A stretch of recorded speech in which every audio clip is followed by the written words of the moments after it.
El cine de oro mexicano no solo se construyó con luces, aplausos y orquestas, se cimentó sobre las cenizas de vidas privadas que fueron devoradas por la ambición y la vanidad. En las sombras de los grandes estudios de Churubusco se gestó una de las traiciones más escalofriantes de la época, una donde el instinto más básico del ser humano, el de una madre protegiendo a su cría, fue canjeado por la promesa de un anillo y el estatus de ser la elegida por el máximo ídolo de una nación.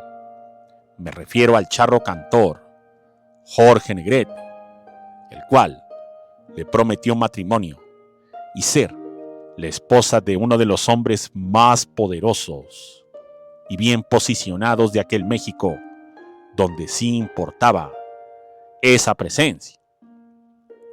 Sin más, ¡comenzamos!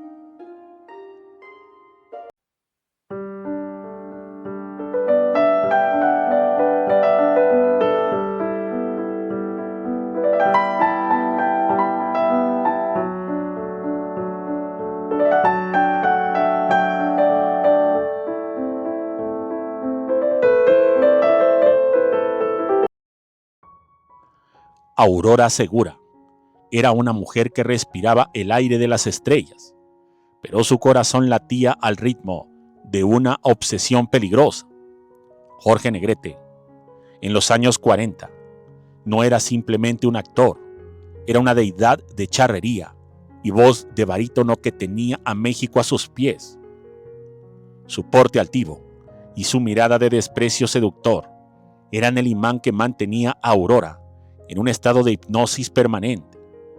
Ella no quería ser solo una conquista de una noche.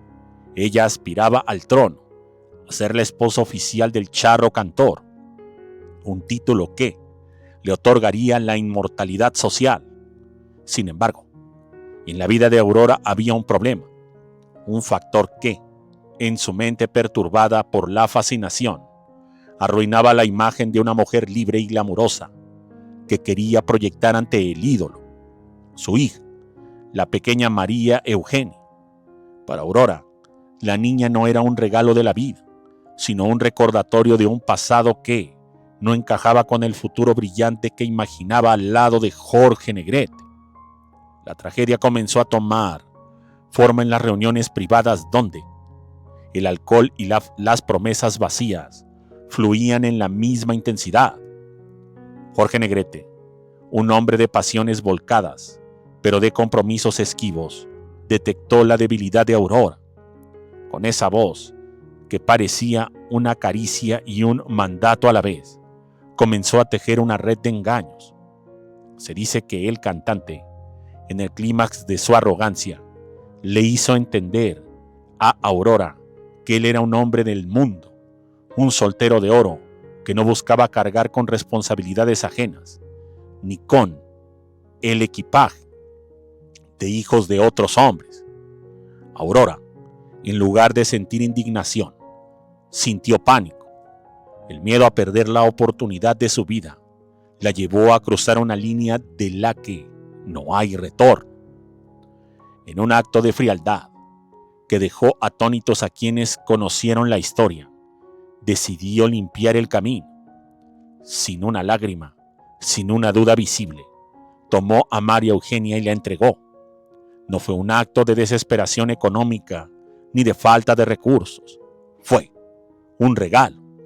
Regaló a su propia sangre, como quien se deshace de una prenda vieja que ya no combina con un vestido de gala.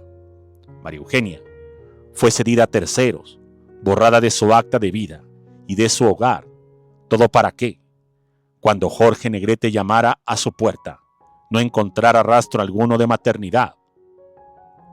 La traición de Aurora fue absoluta, pero la de Negrete fue magistral.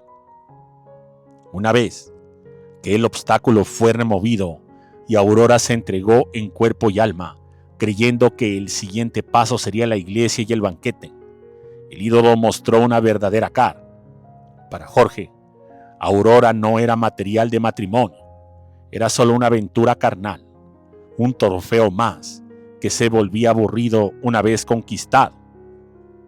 El charro cantor simplemente desapareció de su vida, dejándola en un vacío absoluto, con la cama fría y la conciencia manchada. Pero lo que siguió fue aún más perverso. La soledad no trajo arrepentimiento a Aurora, sino un odio recalcitrante. En lugar de buscar a la hija que había desechado, Aurora comenzó a culpar a la niña por su fracaso con Negrete. En sus delirios, ella estaba convencida de que Jorge la había rechazado porque, de alguna manera, el estigma de haber tenido a María Eugenia seguía ahí, flotando en el aire. La culpa no era de la mentira del cantante, ni de su propia ambición, sino de la existencia misma de la pequeña. Aurora pasó el resto de sus días ignorando la vida de su hija, negándole cualquier contacto, cualquier explicación, cualquier gramo de amor. Pero el destino tiene una justicia poética que a veces tarda, pero siempre, siempre llega. María Eugenia San Martín, abandonada por su madre y entregada a la suerte, no se dejó consumir por la tragedia. Creció con una belleza que recordaba a la de su madre, pero con una dignidad que Aurora nunca conoció. Sin padrinos y con el estigma del abandono a cuestas, comenzó a escalar en el mundo de la actuación, mientras Aurora se hundía en el anonimato de su propia amargura. María Eugenia emergió como una figura luminosa. Su talento la llevó a ser la protagonista femenina de las películas de mayor impacto popular en México: Las sagas del Santo, El enmascarado de plata. María Eugenia no solo se convirtió en una actriz famosa, sino en un símbolo de resiliencia, pero sobre todo de belleza. El público la amaba, las cámaras la adoraban, y su nombre quedó grabado en las marquesinas que su madre tanto había anhelado pisar. Se sabe que María Eugenia jamás reconoció esta historia y evidentemente jamás reconoció a su madre. Ella forjó una carrera de éxitos. Incluso se sabe que estaba a punto de filmar en el cine estadounidense y que incluso le habían ofrecido un protagónico. Sin embargo, el idioma inglés fue su única situación que la llevó a declinar esa propuesta, pues le costaba trabajo aprender, pero sobre todo rechazó esta propuesta porque el cine mexicano para ella era lo mejor que este país habría fabricado. La historia de estas dos mujeres es el contraste más crudo del cine nacional.